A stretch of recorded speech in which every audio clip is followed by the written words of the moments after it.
Hi guys, it's Kirsty. In today's video, I'm going to talk about the fear of limerence. So I want to give an explanation as to what limerence is, and I want to talk about how we may have developed a fear of limerence, so what the core fears are behind that, and offer some tips to help get us a little bit less stuck with it. But before I go into that, I would like to ask, please do subscribe by clicking on the subscribe button below in order to stay up to date with new videos as they're released.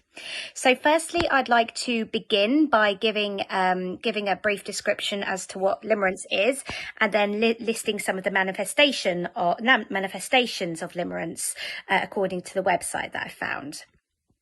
So the website's called livingwithlimerence.com.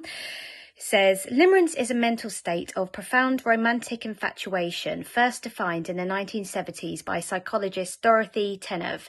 It is characterized by an initial period of elation and intense emotional arousal that can progress into an involuntary obsessive craving for another person.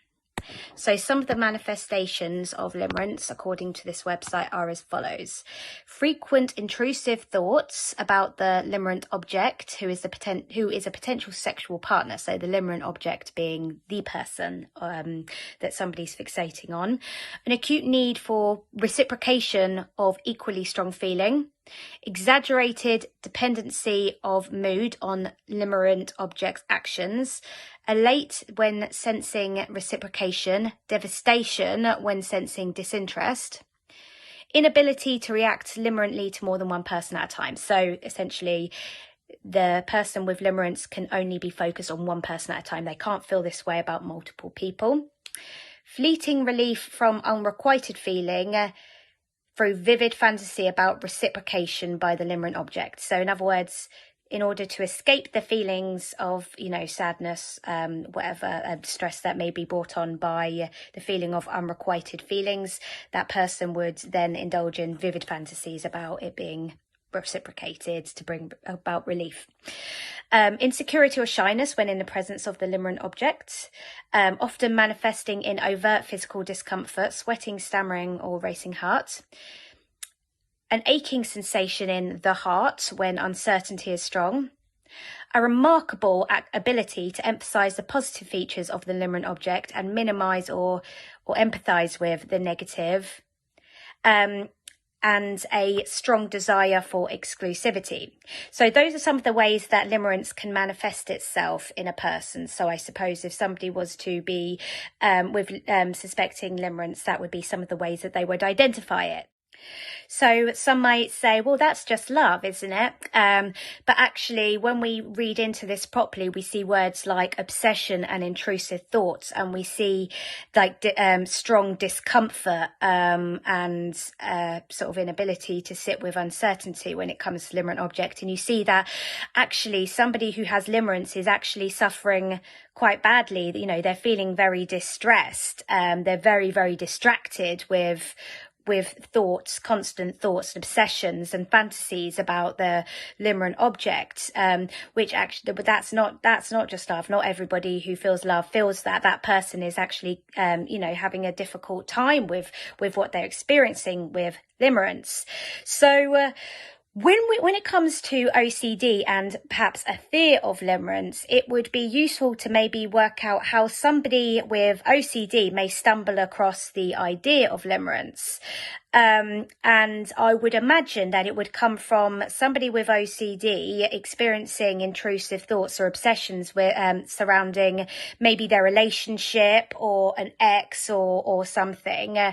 But either way, they're having intrusive thoughts, obsessions around a particular person. And I suspect that they may have been looking into that to work out what it is and then come across limerence.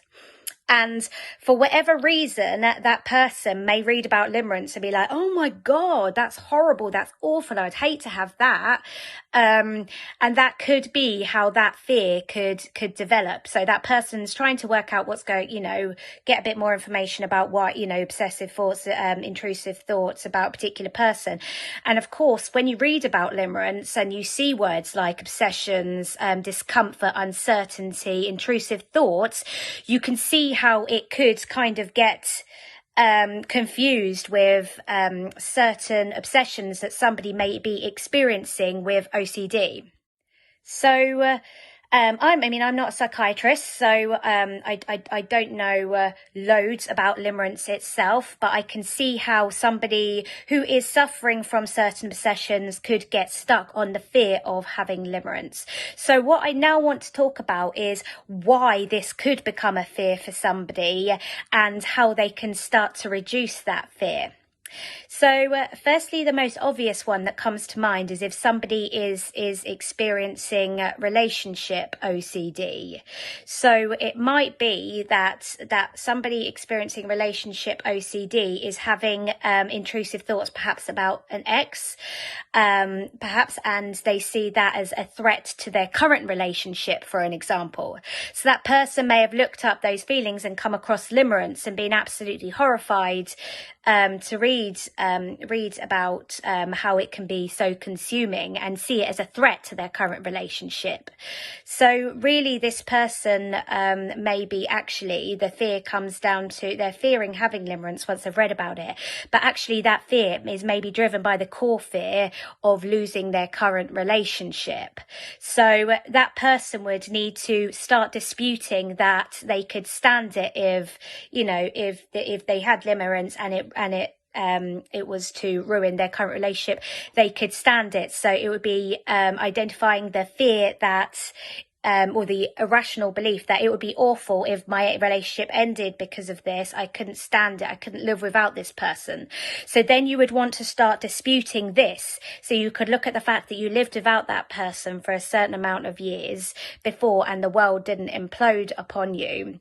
As sad as you may have feel if the relationship did end, no feeling can stay with with a full intensity at all times. So you could stand that period of feeling sadness and know that you wouldn't feel like that forever. It's just simply impossible.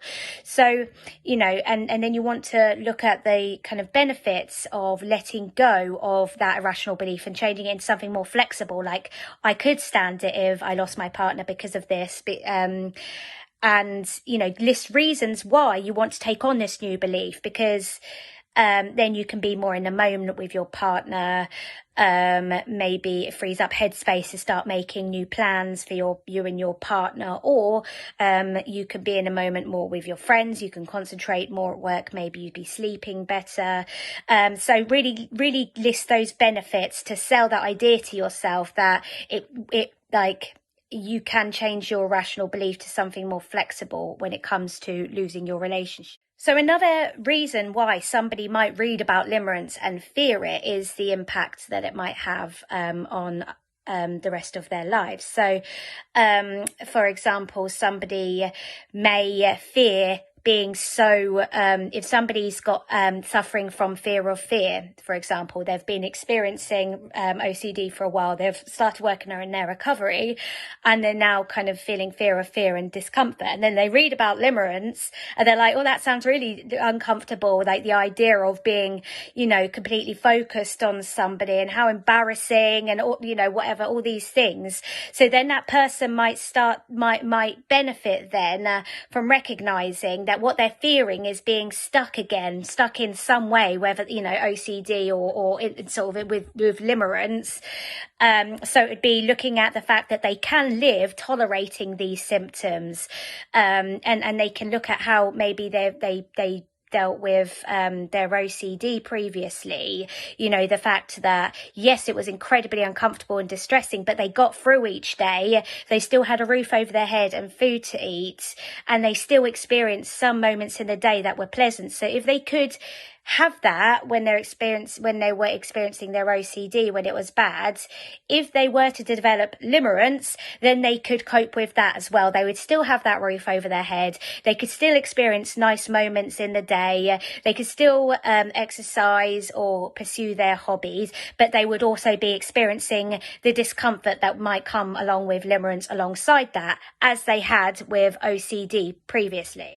So also somebody may read about limerence and have a fear of developing it just simply because of what it might say about them. You know, maybe that person doesn't want to be seen as somebody who can possibly be that fixated on somebody and fantasize about somebody, almost like in a way of a loss of control thing. Somebody may fear it because they feel like they're losing control over their life and over their feelings, etc. But of course, we know the more we try and desperately hold on to that control, the less in control that we feel.